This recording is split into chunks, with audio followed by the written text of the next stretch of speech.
Hey guys, welcome back to today's video. Today is Monday, December 1st, 2025. Happy December. Today we are going to be taking a look at the state of Indiana's brand new congressional map that the Republican Party in this state have now put forth ahead of the 2026 midterm elections in an effort to change the background and the expectations for the Republicans in the 26th cycle. The Republican Party in a multitude of states has embarked on a journey at which they are asking the state legislatures to redraw their congressional boundaries to benefit the GOP come next November, ushering in potentially safe Republican seats across the country to mitigate losses the Democrats are expecting Republicans to have in a number of seats in the upcoming midterms.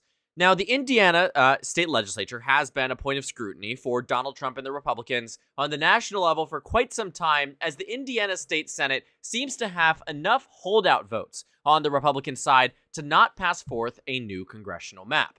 But in an effort to force their hand, rather than listen to what the Indiana State Senate initially had said they were going to do, which was convene in January, the governor and the House of Representatives in Indiana are forcing the Indiana State Senate to come into office and vote on new congressional maps. And now that voting will take place this week and next week, and now we finally have our hands on the brand new gerrymander out of the state of Indiana. As if the state wasn't already gerrymandered enough, the new map here takes the Democratic Party's representation from 2 seats in Congress, one safe district in Indiana's 7th and one toss-up district that leans blue every so often in Indiana's 1st, to now give Republicans every single seat in the state, an ultimate gerrymander that gives them a 9-0 advantage.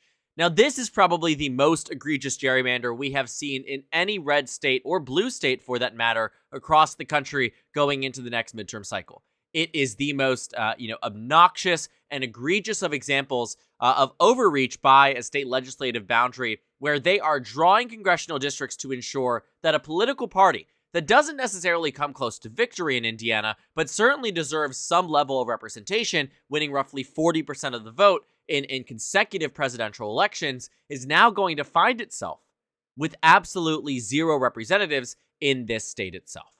Now, there's no guarantee that this map actually makes it through. That's going to pass the House no matter what, but the Senate is a difficult one. But as the threats really start to ramp up against these Republicans across the state, it becomes more and more likely that these maps ultimately pass.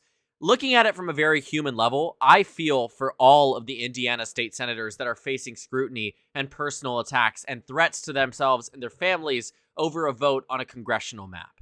It is really sad that the state of American politics has gotten to this point, but it is the president who is continuing this onslaught of attacks against these Republicans on Truth Social and on Twitter, trying to demonize the Republicans who are saying at their core they cannot back a mid-decade redraw as an effort to change the congressional districts on the statewide level. And these Republicans are now, rather than facing support from their own party, it is members of their own party supposedly that are calling in these threats and calling in this violence against them to try to force their hand on this vote. And it is very possible that they are successful.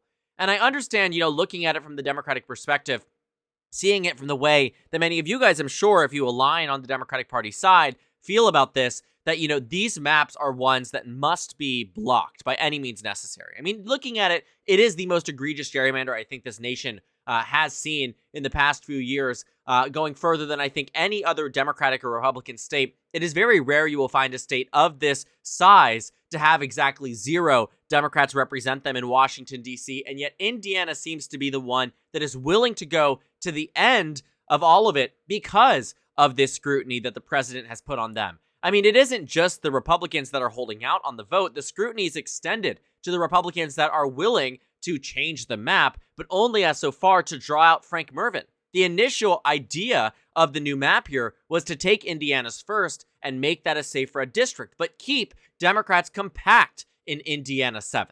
But now they're looking like they're going to go for the extreme, not because they feel so compelled to by themselves, but largely because of the pressure that the president is putting on them, as these 11 Indiana Republicans, again, are targeted by threats or swatting attacks because of the way they stand on this vote. And again, as it is sad, it is also quite interesting to look at the way the public's reaction has been to this. The Republican Party, rather than a complete and total rejection of attacks of violence and threats on these legislators, rather than meet the moment and shut it down, they are instead purposefully antagonizing these Republicans and their families by trying to continue the onslaught of personal attacks. And while we don't see the president himself calling for the swatting of these Republican state senators, it doesn't help when he portrays them as the enemy of the people, and it is his supporters who are willing to go so far as to say these Republicans must be not only ousted, but in some cases deserve threats. And I'm not saying it is particular to every single, Trump supporter across the country. I don't think that by a mile. But I do believe that there is some level of humanity that must be reconciled in understanding where these state senators stand today, that on a vote that largely has no consequence, because believe it or not, regardless of what Indiana does, Democrats will control the House come January of 2027. It is that we are at this point because of the very negative nature of American politics and the very unfortunate reality that you have a president who is, rather than trying to meet the moment, only continuing these attacks. And looking at it from a purely mathematical perspective, the House seats here would gain Republicans roughly 2 seats. I know there's been a lot of conversation about this maybe becoming a dummy-mander of sorts, but unless there is a massive overperformance relative to what the expectations are in 2026, the overwhelming majority of these districts would hold up, and even the least one would probably still vote for the GOP in 2026. Because the least Republican district in this new map here is still a double-digit Trump district. And I do think that Democrats can come within reason in some of those, but I don't imagine it would be out of Indiana, and I certainly don't think it would be as easy as you otherwise might think. Even with incumbency status, you'll find that Andre Carson is going to go ahead and decide to run in another district here, or you're going to find that, Frank Mervyn is going to run in another district here. Sure, these things can happen and probably will happen. I don't think they'll give up the fight easily. But I don't think it'll be done in a way that means that, Democrats are going to be the favorites in these races, nor does it make them even that much closer to victory. Incumbency helps, but it's certainly not everything. And in districts that are being radically transformed from safe for the Democratic Party or likely for the Democratic Party to being safe for the GOP, it is very difficult to see. And I'm not surprised that the Indiana Republicans are going for, complete and total annihilation of the Democratic Party. I do think that Donald Trump, when he initially thought of, Indiana, he saw it in the same way as he did Missouri, that maybe one more seat could be moved over from the Democratic column into the Republican column. But now as he starts to face a multitude of losses in states like Utah and Ohio and across the board, Kansas being the most recent one, there's a very real possibility that, moving forward, there's not going to be that many more successful cases, right? In Florida, there's a possibility that map doesn't get redrawn to the way that Donald Trump wanted. California's counteracting Texas. And I think the omnipresent part of this all is that in Virginia, Democrats are continuing that they are going to roll out this redistricting initiative. They have until January 15th until they have to wait until they can vote on it again. I imagine they will vote on it shortly after, and then it will be up to the voters to make that choice in the state of Virginia. But as we have seen, the appetite on the Democratic side has only been in the positive for their party and has only been bolstering the Democratic Party's numbers going into 2026. And as we see that states like Indiana, which again, there is not going to be some massive shift across the state, they really don't have to worry about losing any districts in Indiana. All of them are safe for the GOP, save the 2 districts here the Democrats won in 2024. They're trying to make it so much more difficult for Democrats not to win the majority, because I think they've ceded that ground, but rather have a substantive enough majority that it is able to block some of the initiatives that Donald Trump has put forth. And I think that the Indiana House has been so unwilling to compromise on this front because they are seen, one, and they are, the more partisan wing of the Indiana State House and State Senate, right? The Senate is the one that's holding it. The House is the one that's greenlighting it immediately. And on the State Senate front, it is very difficult to see how, Republicans could navigate this, as the majority of their fellow state senators want to pass this map, but enough of them are holding out so far that it could still fail, especially being as egregious as it is on this map. Obviously, again, I don't want to speak for the senators there, especially as they are under an immense amount of emotional duress and just distress and very negative feelings all around the board here. But Donald Trump has not made this problem easier for the GOP. If anything, he has far complicated it. But I do think there's an extent of it that says that if this map is to pass the state Senate, it will be under this intimidation. It will be under this scrutiny from the President of the United States, from the Speaker's office, from the Oval Office, that make them so compelled to pass this new map because they are frightened about what it might mean for their families if they do not. Because threats are only threats until they amount to something. And I don't mean that to be dramatic or emotional, but it is really scary, the current state of American politics, and these people see it at the forefront of where they are in American democracy.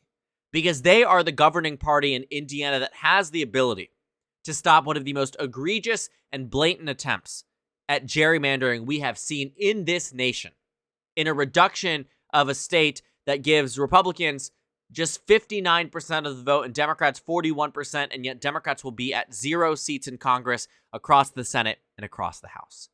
It's a terrifying reality for the Republicans to be under right now, to face this and still standing by much of what their moral convictions are. And I'm not saying that absolves them of, saying that they can enthusiastically vote yes on this. I'm not even saying that this is something that needs to be evaluated when you talk about it one way or the other. Everything is within context. Everything is within, where we are right now in the American political arena. And what we know is that this new map here in Indiana is made for one sole purpose. And that is to please the President of the United States. And the Indiana map, as is, stands to be the most egregious and blatant gerrymander, I'll say it again, that we have seen in this nation in recent memory. And it is one that, if it does pass, will be an all gloves off type of situation for the Democratic Party and Republican Party as they continue to navigate on a state-by-state basis of what to do next. Will Illinois react? Will Maryland react? Will other states react? We'll have to wait and see. But as it stands right now, the Indiana GOP is going for blood, and they're very open and willing to admit that they are doing so in the way they're going about this map. And it will be very interesting to see if it can even make it out of the House, which it probably will. But the question is, does the Senate pass it through? Right now, about 50-50 odds that it does not. So thank you guys so much for watching this video. Make sure to comment down suggestions below. Subscribe on the left if you haven't already, and check out the Instagram and Twitter. At the bottom left of the screen, there's also a Discord server for you to go ahead and join. On the screen, there's a video for you to watch, and then a playlist for my 2026 House election analysis videos. Again, thank you guys so much for watching, and I will see you all later today.